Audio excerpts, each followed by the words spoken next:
మాజీ మంత్రి హరీష్ రావుపై మంత్రి సీతక్క ఆగ్రహం వ్యక్తం చేశారు. పరేడ్ గ్రౌండ్లో మహిళా సభ సక్సెస్ అయింది కాబట్టి కడుపు మంటతో కళ్లలో నిప్పులు పోసుకుంటున్నారన్నారు. బీఆర్ఎస్ హయాంలో మహిళలకు ఏం చేశారో చెప్పాలని ప్రశ్నించారు. వడ్డీ లేని రుణాలు ఇవ్వలేదు, మహిళలు అప్పుల పాలవుతున్నారని విమర్శించారు.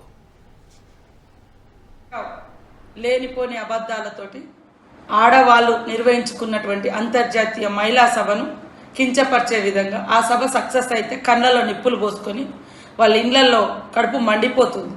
అందుకనే మా మీద లేనిపోయిన అబద్ధాలు మాట్లాడుతూ ఉన్నారు.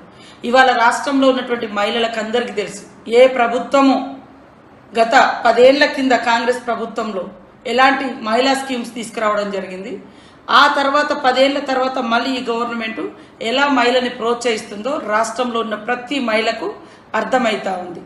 ఇవాళ వడ్డీ లేని రుణాలు ఇవ్వలేదు, మహిళలు అప్పుల పాలవుతున్నారు, మహిళలు ఆగమవుతున్నారు. అయ్యా, మీకంటే దరిద్రంగా ఈ దేశంలో ఎవరు లేరు.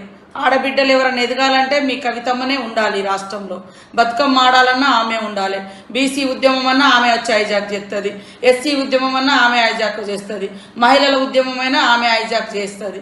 ఇలా కేవలం మీ ఇంటి బొమ్మలు, మీ ఇంటి బిడ్డలు మాత్రమే ఉండాలి తప్ప ఈ రాష్ట్రంలో ఏ ఆడబిడ్డ ముందుకు రావద్దనేది మీ యొక్క లక్ష్యం, మీ యొక్క ఉద్దేశం. ఇవాళ